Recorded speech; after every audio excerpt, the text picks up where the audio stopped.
जिए पाकिस्तान, पाकिस्तान जिंदाबाद। आज हम समझते हैं कि हमारे पास चाइना और ताइवान के बीच में जो मामला है ये कब से चला आ रहा है और क्यों चल रहा है और अमेरिका इसमें क्यों इंटरफेयर कर रहा है, इस चीज़ को हम समझते हैं। ठीक है, तो देखिएगा हमारे पास जो चाइना है ये 1949 में क्या हुआ, आज़ाद हुआ।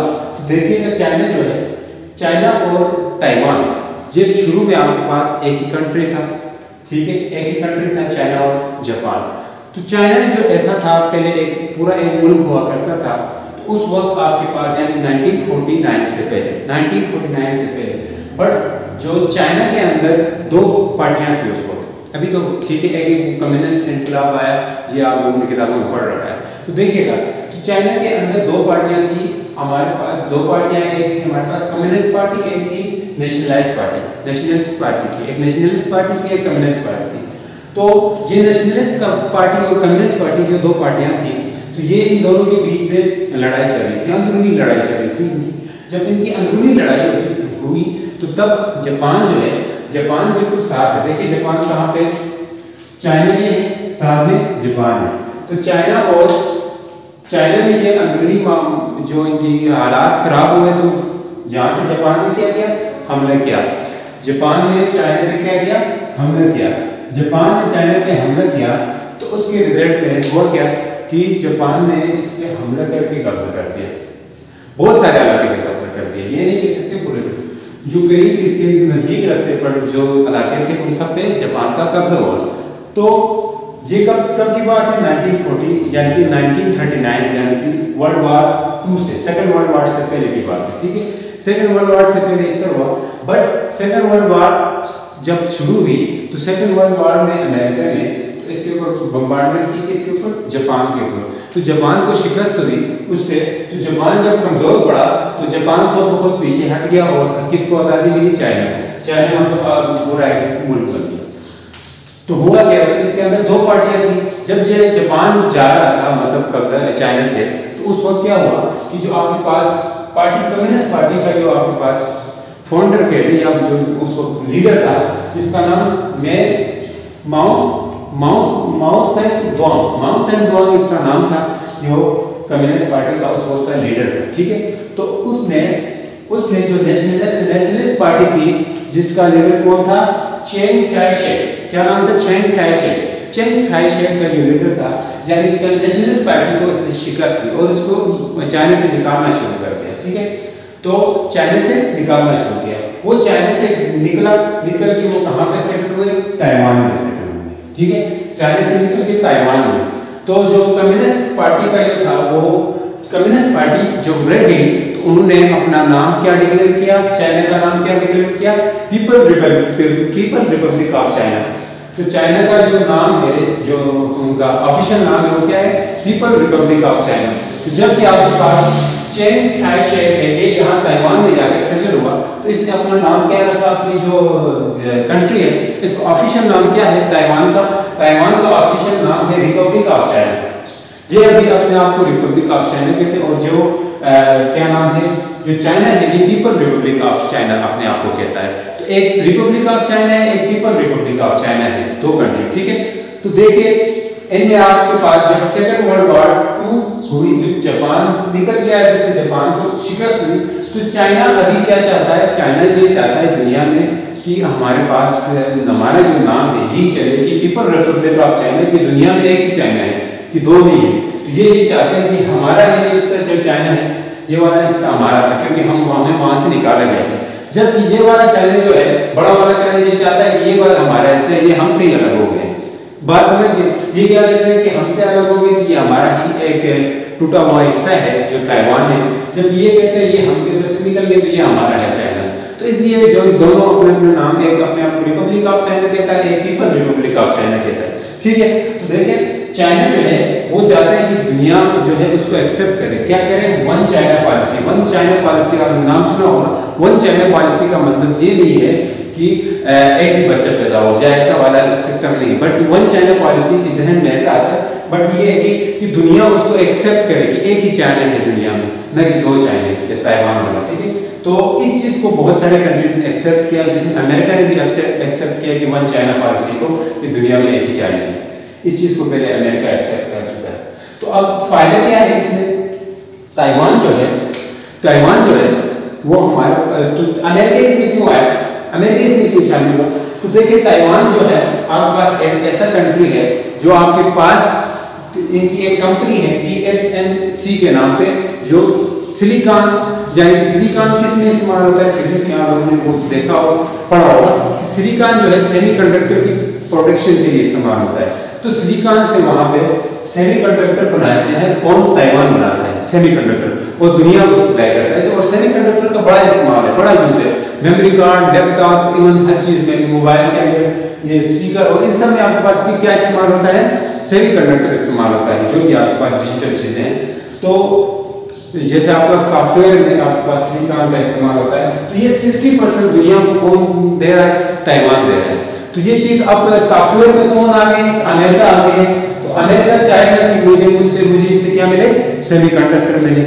तो वो चाहता है कि कभी अगर चाइना इस पे कब्जा करता है, किस पे? ताइवान पे, तो चाइना ताइवान पे कब्जा करेगा तो क्या होगा इसके बदले में? ये जो सेमीकंडक्टर की प्रोडक्शन है ये चाइना के हाथ में जाएगी, और चाइना अपने आप को और डेवलप कर सकता है। अब ऐसी चीज उसमें जाए, और चाइना की वैसे भी अमेरिका के साथ नहीं लगती, तो इसके करके तो अमेरिका नहीं चाहता है कि ये जो ताइवान है इस पे चाइना का कब्जा हो। अमेरिका क्या नहीं चाहता कि ताइवान पे किसका कब्जा ना हो? ताइवान पे चाइना का कब्जा ना हो, ठीक है। तो इसलिए जो अमेरिका है वो बीच में आ पड़ा है। अमेरिका हालांकि खुद ये एक्सेप्ट कर चुका है कि वो जो दुनिया में है वन चाइना पॉलिसी जो है, इसको एक्सेप्ट अमेरिका कर चुका है। तो देखिएगा हमारे पास कुछ चीजें, जैसे हमारे पाकिस्तान में जो क्या कहते हैं, जो पूरा जो मजलिस शूरा है, जिसको पार्लियामेंट भी कहा जाता है, हमारा जो उर्दू में नाम क्या है? पार्लियामेंट का मजलिस शूरा। तो मजलिस शूरा को पार्लियामेंट कहते हैं, ठीक है। पार्लियामेंट में दो हिस्से आते हैं, एक आपके पास सेनेट आता है, एक क्या आता है? National assembly. तो जो हमारे पास सेनेट है इसको ऐवान बाला कहते हैं, ठीक है। ऐवान बाला जो है इसको अमेरिका में ऐवान बाला को क्या कहते हैं? जो हमारे पार्लियामेंट कहते हैं, यानी ऐवान पार्लियामेंट में दो चीजें आती है, नेशनल असेंबली, एक सेनेट। तो पार्लियामेंट, इसी तरह अमेरिका का जो पूरा जो मजलिस शूरा है इसको क्या बोलेंगे? कांग्रेस कहते हैं, उसको क्या कहते हैं? कांग्रेस कहते हैं। फिर इसी तरह ब्रिटिश जो बरतानिया है उसका जो पूरा जो ऐवान बाला, ऐवान ज़री जो है, यानी कि सेनेट को कौमी असेंबली जो है, नेशनल असेंबली जो है, ये इसको क्या कहते हैं? पार्लियामेंट कहते हैं। अब इसके मजीद हिस्से जो पाकिस्तान में जो सेनेट कहते हैं, इसको अमेरिका वाले भी सेनेट ही कहते हैं, और ब्रिटिश वाले क्या कहते हैं? हाउस ऑफ लॉर्ड्स कहते हैं। क्या कहते हैं? House of Lords. इसी तरह जो आपके पास नेशनल असेंबली है पाकिस्तान में, इसी को नेशनल असेंबली को ऐवान ज़री भी कहते हैं उर्दू में, और अमेरिका वाले जो है, जो हमारे नेशनल असेंबली की जो जगह है उसको हाउस ऑफ रिप्रेजेंटेटिव कहते हैं। क्या कहते हैं? House of representative. और ब्रिटिश वाले क्या कहते हैं? House of common. House of common ये नाम है, क्योंकि कुछ नाजिश के तौर पर मैंने आपको बता दिया। अब इसको बताने का क्या मकसद है कि हाउस ऑफ रिप्रेजेंटेटिव का जो स्पीकर होता है, जैसे हमारे इधर है स्पीकर होता है कौमी असेंबली यानी नेशनल असेंबली का, इसी तरह हमारे पास जो अमेरिका है इसी का भी हाउस ऑफ रिप्रेजेंटेटिव का जो स्पीकर है उसमें, जिसका नाम क्या है अभी जो मौजूदा है, इसका नैन्सी पॉलिसी। नैन्सी पॉलिसी यह है, ये ताइवान में गई इन्हीं सूरत में, जब उनके हालात ठीक नहीं थे, इसी टाइम इनका दौरा कहाँ पे हुआ? ताइवान में हुआ। वो ताइवान में गई, तो जब ताइवान में गई तो इसका रिएक्शन किसने दिया? चाइना को। ये वाली वो अच्छी नहीं लगी कि वो एक ताइवान में गया रिप्रेजेंटेटिव, क्योंकि स्पीकर का जाना ये भी एक बड़ी बात होती है। तो इसके रिएक्शन के तौर पर चाइना ने क्या किया? तो आसपास जो है मछली शुरू की। ये साउथ चाइना सी है, कौन सा सी है? साउथ चाइना सी। इस समुद्र में जो आसपास का समुद्र है, इस पे पूरा का पूरा किसका कब्जा है? चाइना का कब्जा है। इस पूरे पे किसका कब्जा है? चाइना का कब्जा है। तो अब यहाँ पे गया तो जो है आपके पास चाइना है, इसने क्या किया? यहाँ आसपास इसने मछली करनी शुरू की, ठीक है। इवन की उन्होंने समुद्र में जिस तरह की मछलियां होती है वो सारी उन्होंने कर दी है आसपास। क्यों? क्योंकि 10 मील दूर, यानी इससे कहते हैं 10 मील दूर तक सारी मछलियां की, और इवन की जहां तक मछली की है तो इस साइड पे उन्होंने मिसाइल मारे, मिसाइल से इस साइड पे मारे। तो अब जो ताइवान के लोग हैं उनकी उसमें एक खौफ फैल गया कि भाई चाइना हमला कर सकता है, ठीक है। इस तरह इनके हालात बिगड़े। तो होता क्या है कि अब देखते हैं अगर जंग होती तो कौन वो होता है, अगर जंग नहीं होती तो इनकी हम वो देखेंगे आपस में फोर्सेस का क्या किसके पास है, कौन से कंट्री के पास क्या क्या चीजें हैं। तो देखें ताइवान जो अमेरिका है, जो चाइना है, इसके पास 20 लाख एक्टिव फौज है। जो फौज है इनके पास 20 लाख एक्टिव है, क्योंकि एक्टिव है। और जो ताइवान है इसके पास 2 लाख एक्टिव फौज है इनके पास, ठीक है, आर्मी है। तो चाइना है भी बड़ा, ठीक है, इसके सरहदें भी बहुत सारे मुल्कों के साथ मिलती है, तो इनकी एक्टिव फोर्स भी ज्यादा होगी, आबादी भी ज्यादा है, ठीक है। तो 2 लाख एक्टिव फौज जो आर्मी है इसकी ताइवान की है। इसलिए 20 लाख रिजर्व में 5 लाख रिजर्व फोर्स किसके पास है, आर्मी चाइना के पास है। इसीलिए 15 लाख रिजर्व फोर्स जो है ताइवान के पास मौजूद है, ठीक है। करीब करीब 22 मिलियन 23 मिलियन इनकी पॉपुलेशन है ताइवान की, ठीक है। तो चाइना तो आपको पता है। तो देखिएगा 5000 टैंक किसके पास है, चाइना के पास है। सेम इसी तरह 1200 टैंक जो 1200 टैंक जो है ताइवान के पास है, ठीक है। 1724 अटर्नी गन किसके पास है, चाइना के पास है, ठीक है, ज्यादा है हर मामले में। 1400 अटर्नी गन है जो किसके पास है, जो आपके पास है ताइवान के पास है, ठीक है। तो ये देखिएगा ये अटर्नी गन जो एरिया हवाई कोई चीज आती है, हेलीकॉप्टर आती है, वो चीज है इसको शूट करने के लिए ये चीज चाहिए थी अटर्नी गन। 4120 रॉकेट लॉन्चर किसके पास है, चाइना के पास है। इनके पास 257 सिर्फ 257 रॉकेट लॉन्चर्स किसके पास है, ताइवान के पास है। फिर 72 गाड़ियां जो है तो वो 35,000 है चाइना के पास, जबकि 72 गाड़ियां जो है इनके पास 3471 गाड़ियां हैं ताइवान के पास, ठीक है। ये दोनों में डिफरेंस है, वो उसमें उसके पास कम है क्योंकि ये कंट्री भी बड़ा है, ज्यादा चाहिए होंगे उनको। और देखें तो इस लिहाज से तो चाइना जो है वो ताइवान के ऊपर भारी भी पड़ सकता है। तो लड़ाके जो जहाज है 1200 जहाज है और इनकी अपनी मैन्युफैक्चरिंग कंपनियां भी है चाइना की जो बना सकते हैं, जबकि इनके लड़ाका जहाज 288 लड़ाका जहाज इनके पास मौजूद है, ठीक है। कंट्री भी इनका छोटा सा है, बस उसी की हिफाजत करती है और बाहर अंदर में कुछ नहीं करना। तो हेलीकॉप्टर जो है 281 हेलीकॉप्टर जो है ताइवान के पास है और 91 हेलीकॉप्टर जो है वो किसके पास है, ताइवान के पास है। हेलीकॉप्टर क्या है, हेलीकॉप्टर आप एयर में रुक के किसी चीज को हिट कर सकते हैं, काफी टाइम एयर में रुक भी सकता है हेलीकॉप्टर, ठीक है। इसी के डिसएडवांटेज है जब हेलीकॉप्टर को किसी आम उससे भी हम हिट कर सकते हैं, ठीक है। गन पेड़ से मेन जो इंसान छुपकी वार करके हेलीकॉप्टर को गिरा सकता है, ये वो है। तो अब क्या है, जो ट्रांसपोर्ट क्राफ्ट है, जो अगर जंग होती है किसी चीज तक सामान या फौज को पहुंचाना होता है, वो ट्रांसपोर्ट क्राफ्ट चाइना के पास 286 ट्रांसपोर्ट क्राफ्ट है।